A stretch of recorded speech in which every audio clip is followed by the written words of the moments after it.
Hi friends, welcome to my channel. ఈరోజు నేను చింతపండు పులిహోర చేయబోతున్నాను. దానికోసం ముందుగా ఒక గిన్నె పెట్టుకొని అందులో ఆయిల్ వేసుకొని హీట్ అయిన తర్వాత వేరుశనగ గుళ్ళు వేసుకోవాలి. అవి బాగా కొంచెం ఫ్రై అయిన తర్వాత దాంట్లో పోపు దినుసులు వేసుకోవాలి. అవి కూడా ఫ్రై అవ్వాలి బాగా.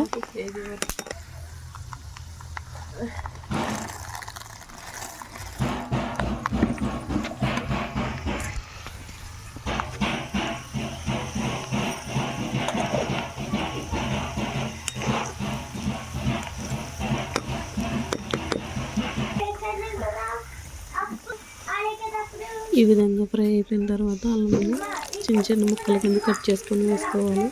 పచ్చివాసన పోయేంత వరకు ఫ్రై చేసుకోవాలి. 10 పచ్చిమిర్చిని మధ్యలో చీర్చుకొని వేసుకోవాలి.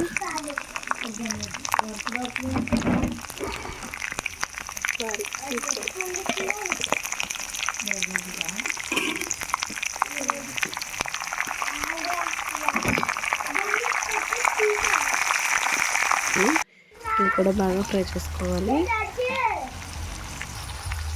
ఈ రెండు మిర్చిని మధ్యలోకి కట్ చేసుకొని వేసుకోవాలి.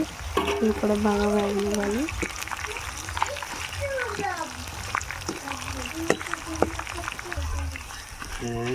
ఎండుమిర్చి కూడా బాగా ఫ్రై అయిపోయింది. ఇప్పుడు ఫ్రెష్గా కోసుకొని కరివేపాకుని వేసుకొని చిట్పట్లాడే వరకు ఫ్రై చేసుకోవాలి.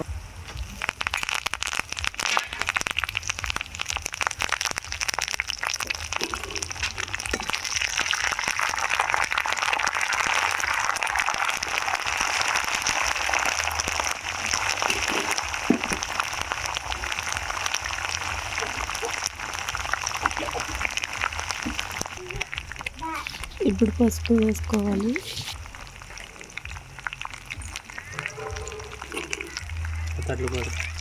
పసుపు కలిసేలాగా ఒకసారి కలుపుకోవాలి.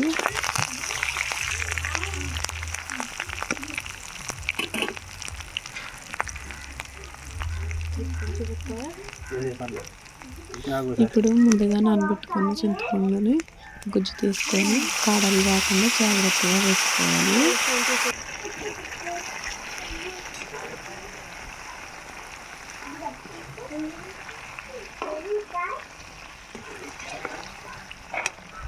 ఒకసారి మొత్తం అంతా కలిసేలాగా బాగా కలుపుకోవాలి. కలుపుకున్న తర్వాత రుచికి సరిపడా సాల్ట్ వేసుకోవాలి. ఆయిల్ పైకి తేలేలాగా మరిగించుకోవాలి.